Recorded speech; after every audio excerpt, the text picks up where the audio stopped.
Capitaine ivoirien, mes chers compatriotes, chers amis de la Côte d'Ivoire, au terme de cette année 2015, c'est avec une infinie reconnaissance et une grande fierté que je m'adresse à vous. Notre pays vient de renouer avec ce qui fait sa réputation en Afrique et dans le monde. Je vais parler de sa stabilité politique, du climat de paix qu'il offre à nos concitoyens et enfin de la prospérité de notre économie. En effet, 2015 a été une nouvelle année de forte croissance économique pour la Côte d'Ivoire, ce qui nous a permis d'accroître les revenus des populations. L'année 2015 restera également une année charnière qui aura vu notre pays organisé dans la paix et la sérénité. Une élection présidentielle dont tous les observateurs s'accordent à dire qu'elle a été exemplaire, crédible et transparente. En cette occasion, vous vous êtes exprimé librement et avec clarté sur mon bilan et sur ma vision pour la Côte d'Ivoire. En m'accordant un second mandat, vous avez montré au monde entier votre profond attachement à la démocratie et à la paix. Je suis très fier de chacune et de chacun d'entre vous. Nous avons également démontré que le rassemblement des enfants du président Félix Houphouët-Boigny, unis au sein du RHDP, est un gage de stabilité pour notre chère Côte d'Ivoire. Je voudrais rendre un hommage particulier à mon aîné, le président Aimé Henri Konan Bédié, pour sa confiance, son soutien constant et ses conseils avisés. Président, je vous dis un grand merci. Je voudrais une nouvelle fois exprimer à tous nos compatriotes toute ma reconnaissance pour la confiance que vous m'avez renouvelée. À ma qualité de président de tous les Ivoiriens, je suis conscient de l'immense responsabilité qui vient de la confiance que vous me faites. Je ne ménagerai donc aucun effort pour être à la hauteur de vos attentes. Mes chers compatriotes, l'année 2016 se présente sous les meilleurs auspices au regard de nombreux acquis que nous avons accumulés au cours de ces 4 dernières années. Grâce aux efforts de chacune et de chacun d'entre vous, la Côte d'Ivoire s'est relevée dignement à tous les niveaux. Nos institutions fonctionnent normalement. Notre économie est plus dynamique. Nos infrastructures sont restaurées. Nos réformes sociales et économiques profitent chaque jour à un nombre de plus en plus élevé d'Ivoiriens. La pauvreté est donc en net recul. La Côte d'Ivoire s'affirme chaque jour comme une grande nation, et cela grâce au talent de chacun et au travail de tous, hommes, femmes, jeunes, paysans, fonctionnaires, hommes d'affaires, forces de défense et de sécurité et bien d'autres. Oui, la Côte d'Ivoire est désormais une puissance économique sous-régionale, une puissance diplomatique régionale, une puissance sportive africaine avec la Coupe d'Afrique des Nations, une puissance agricole mondiale.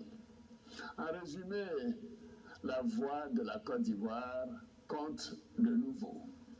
Notre pays est écouté et respecté. Mes chers compatriotes, je sais que malgré toutes ces avancées, que beaucoup de chantiers restent à exécuter. En premier lieu, la cohésion sociale et la réconciliation sans lesquelles tous nos efforts seraient vains.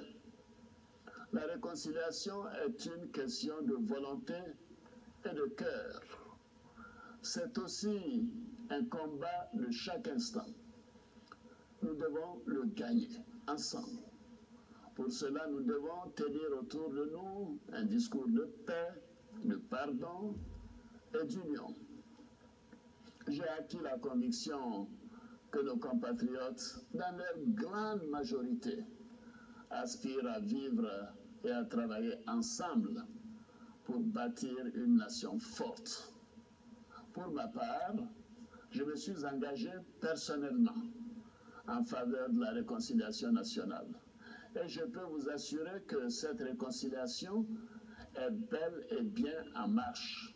Conformément à mes engagements, j'ai entrepris ces dernières semaines différentes consultations avec nos rois et chefs traditionnels, nos guides religieux et les membres de la CONARIV afin de recueillir leurs avis et propositions sur notre processus de réconciliation nationale.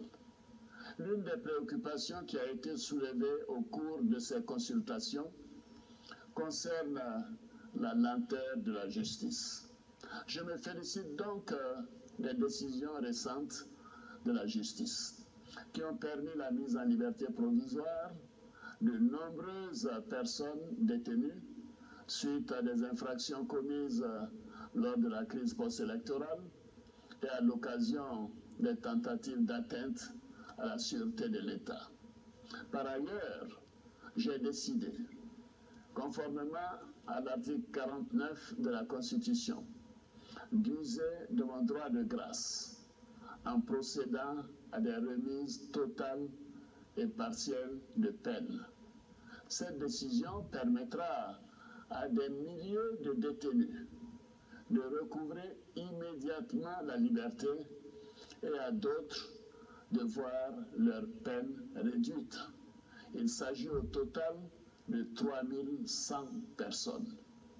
J'invite donc tous nos concitoyens à saisir cette nouvelle opportunité en vue d'un rassemblement de la nation et de la consolidation de la paix qui demeure notre bien le plus précieux.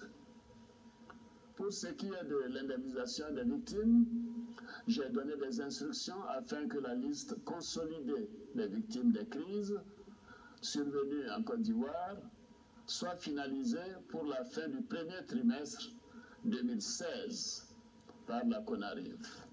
Les paiements pour les réparations, qui ont déjà commencé avec le Programme national de cohésion sociale, PNCS, devront dès lors s'intensifier avec les montants additionnels prévus au budget 2016. Un autre point évoqué lors de ces consultations concerne la question du foncier rural. J'ai donc décidé de soumettre à la session d'avril 2016 du Parlement des aménagements à la loi sur le foncier rural. L'objectif visé est de simplifier les procédures administratives, de réduire les coûts et d'accélérer la délivrance des certificats fonciers. Il s'agira notamment de la création d'un organisme autonome, doté des moyens nécessaires et ayant la responsabilité, en liaison bien évidemment avec l'administration préfectorale et l'ensemble des procédures et étapes qui conduiront à la délivrance du certificat foncier. Chers frères, chères sœurs, la sécurité constitue pour nous un des défis que nous devons absolument relever. C'est pourquoi nous avons finalisé la restructuration de notre armée et renforcé les moyens de la gendarmerie et de la police. Dans ce contexte, le gouvernement vient d'adopter un projet de loi de programmation militaire et un projet de loi portant programmation des forces de sécurité intérieure. L'objectif de ces deux lois est de mieux assurer la défense de la nation et de mieux répondre aux besoins de sécurité de nos compatriotes en rationalisant l'ensemble des ressources affectées à la sécurité nationale. Je voudrais saisir cette opportunité pour saluer et remercier l'ensemble des corps de l'armée, de la gendarmerie et de la police pour le travail accompli en 2015, notamment dans le cadre de la lutte contre le terrorisme. Je leur demande de redoubler d'efforts et de vigilance afin que nos concitoyens continuent de vivre en paix et en toute sécurité durant cette année qui s'ouvre devant nous.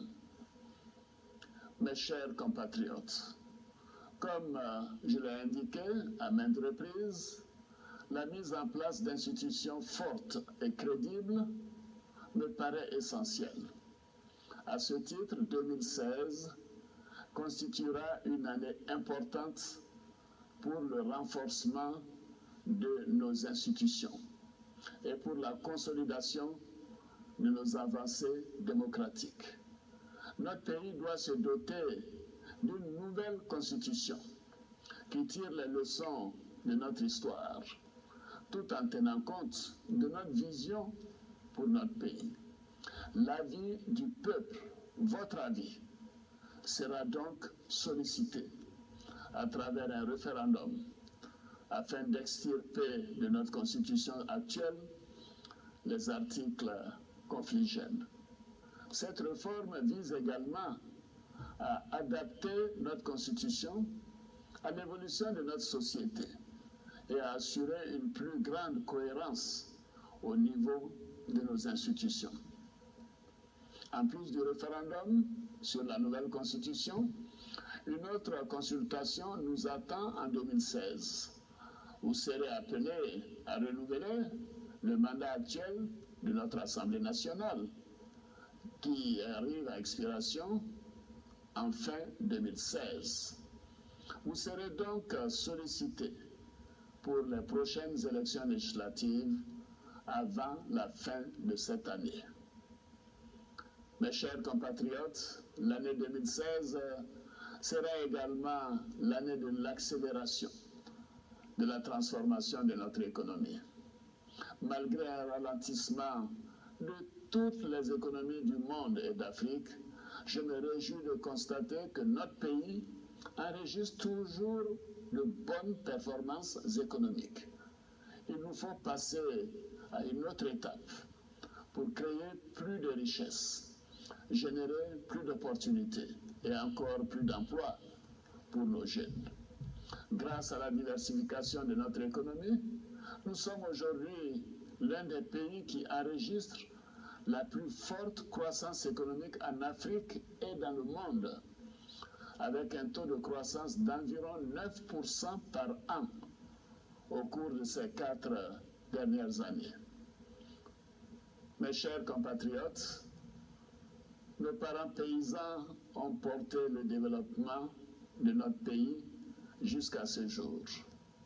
Merci à vous. Les augmentations successives des prix de nos produits au cours de mon premier mandat ont permis de leur assurer une rémunération plus juste de leur travail. Nous avons atteint le prix garanti record de 1000 francs CFA par kilogramme de cacao au cours de cette campagne et le prix jamais égalé de 500 francs CFA de kilogramme d'anacarde.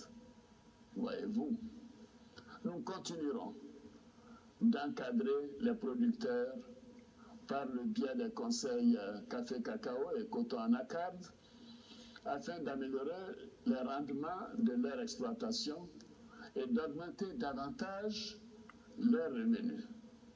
À l'instar de ces filières, nous entreprendrons au cours de cette année 2016 des réformes dans le secteur de l'EDA et du palmier à huile, en vue de garantir de meilleurs revenus aux producteurs.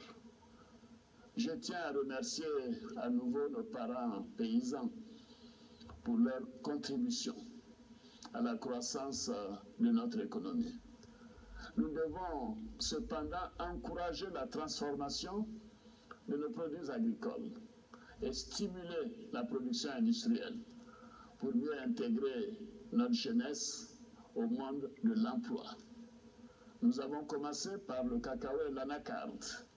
Nous avons également demandé au secteur de la grande distribution d'inclure les produits vivriers locaux dans leur chaîne de distribution, tout en assurant l'encadrement des planteurs afin d'améliorer la qualité des produits. Nous consacrerons une attention particulière à l'éclosion de nouveaux secteurs porteurs de croissance, tels que les énergies renouvelables, les technologies de l'information et de la communication, où le génie de notre jeunesse s'exprime toujours avec plus de pertinence. Mes chers compatriotes, je suis conscient que vos attentes sont encore importantes. Il nous appartient de faire plus afin de continuer à améliorer votre quotidien. Nous poursuivrons nos efforts pour vous offrir des infrastructures et des services de santé de qualité accessibles à tous. J'invite donc tout le corps médical à redoubler d'efforts en 2016 afin d'assurer une meilleure prise en charge des patients en leur apportant plus d'attention. La lutte contre la maladie à virus Ebola a été un franc succès.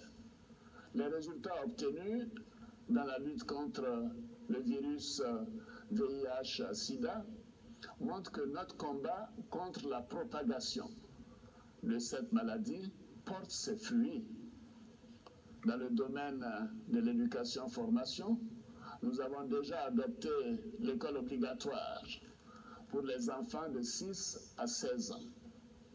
Au-delà des infrastructures, dont la construction d'écoles et d'universités sont en cours, notre objectif est d'améliorer la qualité de notre système éducatif afin de permettre à nos jeunes d'avoir des compétences, toutes les compétences nécessaires pour mieux intégrer le marché du travail.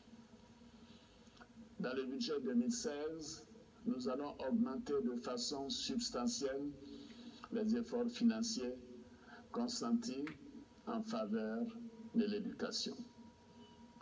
Mes chers compatriotes, nous intensifierons notre programme de fourniture en eau potable dans tous les chefs-lieux des départements, comme je l'ai promis, et l'électrification des localités de plus de 500 habitants avant 2017.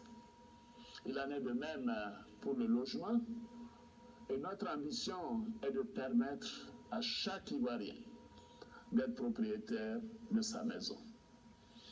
Avec les travaux de voirie que nous avons entrepris, ainsi que l'ouverture du pont Henri Konan Bédié,